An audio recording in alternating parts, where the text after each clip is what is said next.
you can't be anything but impressed. You just can't. I thought first of all, the crowd was amazing.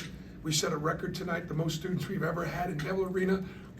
Welcome back to campus. Welcome back to school. We did what we could when our students were gone, and we felt the energy in the building. Our guys felt the energy in the building.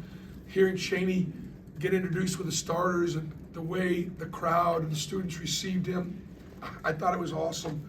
Our first shot defense was elite tonight. Our coaching staff, Corey Williams, Chad Pruitt had the scout. Mike had the offense, and Steven had the defense. I thought they did a really, really good job. Coach Jans is an outstanding coach, and we only played them once this year. We played them 3 times last year, and so it's going to be interesting to see what changes would be made and what they would do.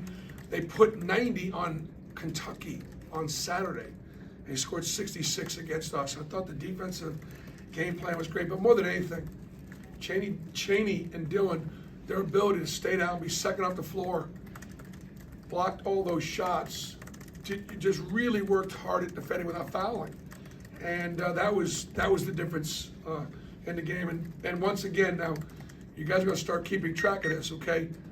Look at the matchup Denver Jones has. Okay, Hubbard's as good as there is in this league, and this is the second time now, SEC tournament now here, and Denver was locked on him pretty good.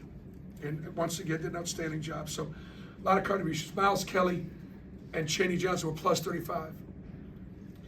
Miles Kelly having 8 defensive rebounds. So that was one of the best offenses for Mississippi State, was they go get it. And his length, and the reason why he can play in the NBA is because he is that 3-and-D guy. And now you add the rebounding. And so really good. This was Miles back to back now, putting a few great games together. All right, Ferg and then Jack in the back, these 3.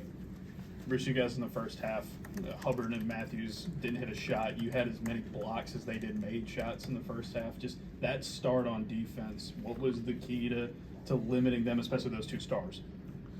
Well, Cheney and Dylan and Denver are elite defenders, and Chad Baker and Miles. That starting 5 is as good a defensive unit as you can put out there on the floor, and they just, I think they just locked in and started locked in, bought in, and when Mississippi State started to make a little bit of a run, and again we had some different lineups out there, it was because we weren't as locked in defensively. Jack and then Hogue. Coach, in your press conference yesterday, you talked about how you needed players to step up on both sides of the ball. You had 10 blocks, you had 9 in the first half, and the Mississippi State never even tied, nonetheless led in this game. Just what are your impressions from your team on both sides of the ball when you needed them to step up tonight? Well, the fact that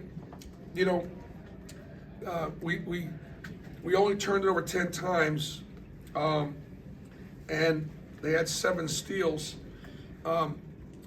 They turn you over. They get a lot of offense from their defense in transition. Our assist-turnover ratio was not great because they defend a lot like us. They play those passing lanes and they don't leave shooters, and so there aren't as many dimes. You got to make some more one-on-one plays. Denver Jones made some one-on-one plays. Chad Baker-Mazar made some important one-on-one plays, and so I thought our top 7 played great, and then the guys that came off the bench, are getting more experience. Shakai Howard played more. Chris Moore played a role. Jakeem Hudson came in, and we didn't drop off when those guys came in the game, which is a great sign for us moving forward. Hogue and then Nathan. BB, you talked about Cheney bulking up and getting more physical. Was tonight a good example against Cam Matthews about how much he's improved? We look at film of Cheney Johnson last year. His hair is a little different, but the young man is 25 pounds heavier right now. He is a monster. Just tell you Coach Damon Davis, the nutritionists, Emily, the things that we can do as far as developing student athletes and developing their bodies. Cheney, but I'll say it again, Cheney Johnson is my hardest worker.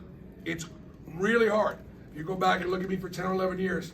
When I say somebody's a hard worker, I always say, I always put a couple guys in because you don't want to hurt anybody's feelings.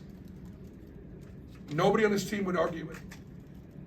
Whether it's developing his body, working on his jump shot, just doing all the different things like that. And so he handled the minutes. He didn't get in foul trouble, and gives us a chance moving forward. Bruce, in terms of being without Janai, you've got an experienced team. Is there any message that you give to guys like Chad and Denver and Cheney beforehand, or do you just kind of trust them to take advantage of the moment? No, you sort of trust them. You know, we're going to miss Janai more on the offensive end because he's such a great offensive player, and he's such an unselfish passer, and you know we can do a lot of game planning around him offensively. So I would say that we probably had to go to some other things offensively more so. But our guys knew they knew what they needed to do, and I thought, like I said, everybody on the roster stepped up, and it's going to be about matchups, and it's about not getting too high, not getting too low. This is what's crazy, okay? We just beat a team by 22 that beat a team that we just beat by 3 they beat by 30. No, they beat South Carolina by 30 or 30 something. It's just wacky in this league now. It's just, you know, you can't really predict what's going to happen. Let's just get to the next one and just see if we can keep getting better. Peter, and then Rosie in the back. Bruce, you guys went on runs of 10-0, 13-1, 7-0 just in the first half. You know, I guess what does that say about the offensive firepower and, you know, y'all's ability to score in a hurry even without Janai Broome on the floor? Well, I think the fact that Chad, Tahad, Denver, and Miles, if they can see it, they're making it. The 3-point percentage for all three of those guys is off the charts.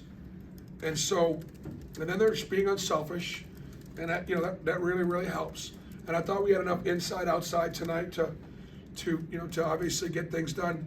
You know, Denver Jones continues to, you know, amaze me. 3 assists, no turnovers for a 2-guard plant point or combo plant point. Done an amazing job. Denver so badly in the offseason wanted to try to play the point guard for us, and he's done an incredible job to not turn the ball over against a team that forces as many turnovers as Mississippi State does. All right, Rosie, and then Ferg with the last question. First, I wanted to ask you about Miles, but first, with Denver blocking some shots in these games, how fun is that to see from him? And then for Miles, you said that he was stringing together a couple of good games. What have you seen from him, productive-wise, in practice and games? Miles is just getting more and more comfortable with his teammates. He's getting more comfortable with the system. He's big. His voice is louder, and he understands what his role is, and he understands the importance. And he's just playing so productively. He understands that how to play productively, and you know, when he's playing with better players right now than he did necessarily a year ago. He had to do so much for Georgia Tech that they had to force things. He doesn't have to force his game. He can sort of let his game come to him. But he's improved defensively. Bruce, Chad, 20 points on 11 shots. He's leading the league right now in true shooting percentage. Just what's been the difference for him at being even more efficient than he was, you know, even this time last year when he was already a really good scorer? I mean, he's starting, and he did not start the first 20 or 21 games a year ago. So he's training, he's locked in practice. Chad Baker's got stuff you can't teach. Like, he's got it. There's an it factor in sports, and the great ones have it. He's got it. You can't explain it, but when you see it, when you see it, you know it. Other players know it. Coaches know it. He's got it. Thanks, Coach. That was pretty good.